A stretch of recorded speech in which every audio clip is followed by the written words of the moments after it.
दशरथ के माता पिता अज और इंदुमती कौन थे? महाराज दशरथ के पिता अज सूर्य राज्य वंश के 38वें राजा थे। वह नाभाग के पुत्र थे। अज की पत्नी और दशरथ की माता इंदुमती वास्तव में एक अप्सरा थी, लेकिन किसी श्रापवश धरती पर साधारण स्त्री वेश में रहने को विवश थी। इसी रूप में इंदुमती का विवाह अज से हो गया और दशरथ पैदा हुए। एक दिन राजा अज इंदुमती के साथ उद्यान में घूम रहे थे। तभी आकाश मार्ग से नारद जी जा रहे थे। अचानक उनकी वीणा से लिपटी देवलोक की पुष्पमाला हवा में उड़ती हुई वहां आई और इंदुमती के गले में जा पड़ी। इससे इंदुमती अपने श्राप से मुक्त हो इंद्रलोक चली गई।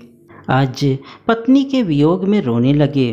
तभी नारद वहां प्रकट हुए तथा राजा को उन्होंने इंदुमती के पूर्व जन्म की कहानी सुनाई।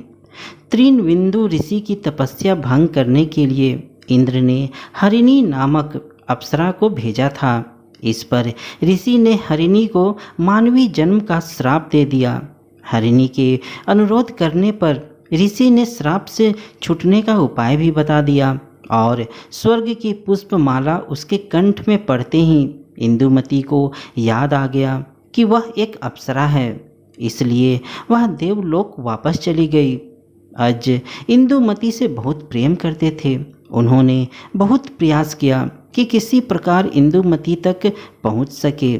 कई प्रयासों के बाद भी जब वह इंदुमती तक पहुंचने का कोई रास्ता नहीं समझ सके तो उन्होंने स्वेच्छा से अपने प्राण त्याग दिए। अज की मृत्यु के समय दशरथ मात्र 8 माह के थे। कौशल के राजगुरु वशिष्ठ के आदेश से गुरु मरुधन्वा ने दशरथ का पालन पोषण किया और अज के राज्य में सबसे बुद्धिमान मंत्री सुमंत्र ने दशरथ के प्रतीक रूप में राज्य का कार्यभार संभाला। 18 वर्ष की उम्र में दशरथ ने कौशल, जिसकी राजधानी अयोध्या थी, का भार संभाल लिया और उत्तर कौशल के राजा बन गए। वह दक्षिण कौशल को भी अपने राज्य में मिलाना चाहते थे। दक्षिण कौशल के राजा की एक बेटी थी कौशल्या। दशरथ ने दक्षिण कौशल के राजा से उनकी बेटी कौशल्या से विवाह करने का प्रस्ताव रखा। दक्षिण कौशल के राजा ने भी प्रस्ताव स्वीकार कर लिया और इस तरह दशरथ कौशल्या के विवाह के साथ दशरथ समस्त कौशल नरेश बन गए। तो दोस्तों, आपको यह जानकारी कैसी लगी मुझे कमेंट करके ज़रूर बताएं। वीडियो अच्छी लगी हो तो वीडियो को अपने दोस्तों के साथ शेयर करना ना भूलें। धन्यवाद।